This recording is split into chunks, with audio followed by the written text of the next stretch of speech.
আসসালামু আলাইকুম। বাংলাদেশের মার্কেটে যখন সিসি লিমিটটা বাড়ানো হলো তখন বাইকারদের মনে একটা স্বপ্ন বা ইচ্ছা ছিল যে বাংলাদেশে one of the best popular brand Honda company ভালো কোনো হায়ার সিসি বাইক লঞ্চ করবে।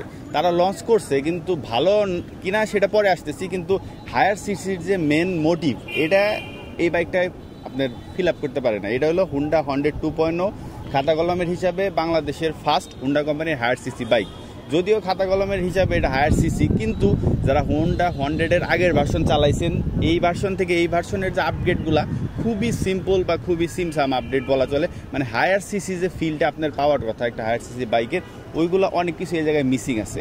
এই বাইকে অনেক প্লাস পয়েন্ট আছে, শুধু মিসিং বলতেছি না, অনেক প্লাস পয়েন্ট আছে, বাট নেগেটিভ পয়েন্ট অনেক আছে। এবং সব মিলাইয়া ওভারঅল হায়ার সিসি বাইকের যে ফিল এটা হন্ড্রেড 2.0টা ওইরকমভাবে দিতে পারে নাই। তো হন্ড্রেড 2.0 কিন্তু ফুল রিভিউয়ের কাজ চলতেছে, এটার অনেকগুলো নেগেটিভ দিক নিয়ে আসতেছে ভিডিও, অনেক পজিটিভ দিক আছে সেগুলো নিয়ে আসতেছে। কিন্তু আমি ফার্স্ট ইমপ্রেশনে যদি আমি আপনাকে বলি এই বাইকের মানে ভালো লাগার দিকের কথা বললে upside down suspension, USD suspension যেটাকে বলে, সামনের এবিএস এর ব্রেকিং খুবই ভালো, পিছনের চাকাটা মোটা করা হয়েছে, পিছনের চাকার ব্রেকিং ভালো করা হয়েছে। তারপরে আপনার যে মিটার কনসোল, সর্বপ্রথম হুন্ডা কোম্পানি মিটার কনসোলের একটা ভালো আপডেট করছে। হেডলাইটের যে লুকস এটাই আপডেট করছে, কিন্তু আলো কম, সেটা তো নেগেটিভ ভিডিওতে বলবো, বাট এটা ঠিক আছে। তারপরে সব জায়গায় আপনার এলইডি কনসোল ব্যবহার করছে, সিগন্যাল লাইট থেকে ব্যাক লাইট থেকে শুরু করে ফ্রন্ট লাইট সব জায়গায়। তো সব মিলাইয়া মনে করেন লুকসের দিকে একটা আপডেট বলতে পারেন, কিন্তু হর্নের সাউন্ড কম, তার মধ্যে সিঙ্গেল হর্নের সাউন্ড শুনে মনে হয় রিক্সা হর্ন দিতেছে, এরকম সমস্যা আছে। তারপরে সিটের যে আপনার বিষয়টা, সিটটা হলো আপনার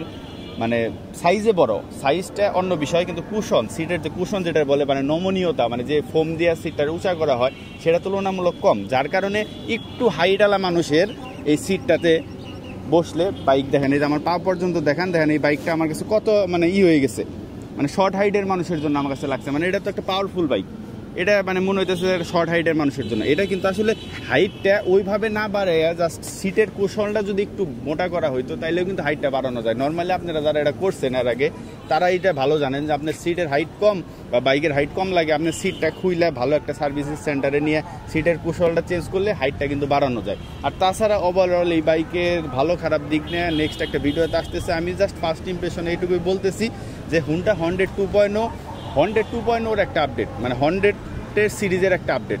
কিন্তু যদি ওভারঅল চিন্তা করেন 180 সিসি বাংলাদেশে কিন্তু আরও অনেক বাইক ঢুকছে আর অলরেডি ঢুকবে আরও, সেইগুলোর তুলনায় 180 সিসি সেগমেন্টে এই বাইকটা খুব ভালো একটা পাওয়ার ডেলিভারি করতে পারতেছে না।